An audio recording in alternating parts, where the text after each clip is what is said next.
So the next topic I was hoping to cover briefly is what to consider when you're establishing your new routine. So the reality is, especially if you're returning to work either at home or in the workplace, that you will have a new routine, right? And evidence suggests that a structured and consistent routine is really beneficial for all of us, and it's essential for managing symptoms of bipolar disorder.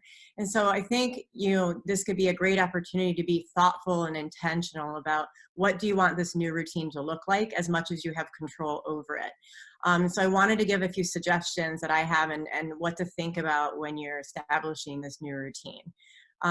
One point, this is one of my favorites because I personally found it very helpful. As I mentioned before, staying at home has been challenging for me, as it has been for so many of us. And one thing I found to be extremely helpful is having a daily check-in. So each morning, checking in about, how it could be a mental check, or you have a mood log. There's so many online that you can write it out on a sheet or on your computer.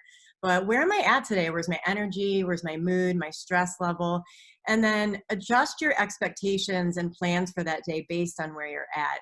And just be compassionate with yourself about where you're at. I found that to be really helpful, and just, when you set these high expectations and you don't meet them in that day, it can actually, be really challenging. So just kind of starting with where you're at. Second, getting up. Sorry, Yeah. I'll just jump in there. I find that really, really valuable and wise what you're saying, because also I find that it's a bit of a paradox, because the more that I have compassion for where I'm at, so if it's a day where I wake up and it's like low energy, low mood, and I sort of adjust everything accordingly, I become less harsh on myself while I'm doing these tasks. And I sometimes, not always, but sometimes end up doing far more than I actually expected to. And so it almost is like an inverse equation, where the more compassionate I am and the more realistic I become, I actually gain energy from that, instead of sort of trying to power through. And I think that's really particularly important for me when I'm dealing with symptoms of bipolar disorder, particularly the anxiety or the depression. No, I think that makes a lot of sense. If you have a packed planned day and you're not at a place where that might be possible, and you try to push through anyway, it can actually be very discouraging and overwhelming. And so if you meet yourself where you're at and accomplish those goals, then it actually feels really good, right? Like, wow, that was great. I did that even though I was feeling, not so great today. As mentioning another thing, and sleep hygiene is important for everyone, right? Very important. And so making sure to get up at the same time every day, particularly if you're working from home, I think this can be helpful. It's very easy to sleep in, as I've learned, and so trying your best to keep that regular, have a regular alarm and get up, regardless if you're going to work or not. And and again, I think this can apply if you're working from home or you're in a workplace, but do your best to schedule breaks and regular lunch times around the same time each day, keeping it consistent. Again, depending on the type of work you do, that may or may not be as easily done, but as much as you can, try to take those regular breaks throughout the day.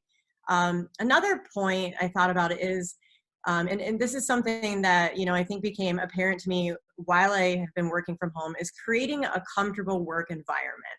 And this doesn't mean, again, this can be at home or in the workplace, but what things, use this opportunity now that you're returning to work to think about, like, what do I want at work? What's going to help me feel more comfortable and enjoy it a little bit more? Like, do I like, certain drinks around or snacks that I can just grab and kind of cheer me up, or headphones, when the work environment might be particularly noisy and you want to drown it out.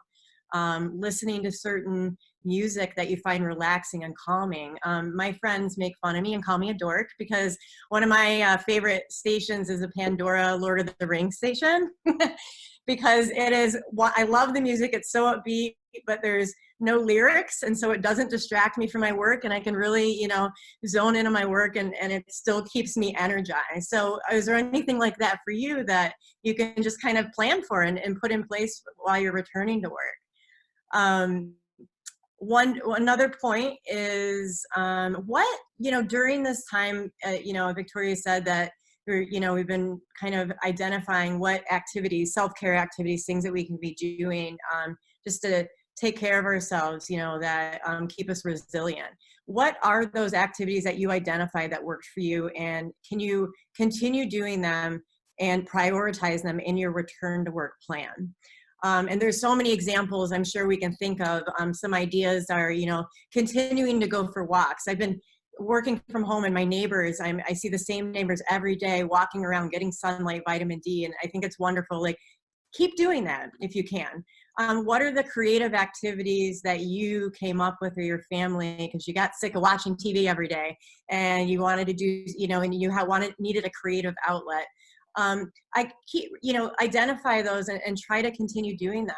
I'm a professor at Wayne, as I mentioned, and I started online. I switched to online teaching at the start of the pandemic, and I asked my students to post, you know, what creative self-care activities are you doing?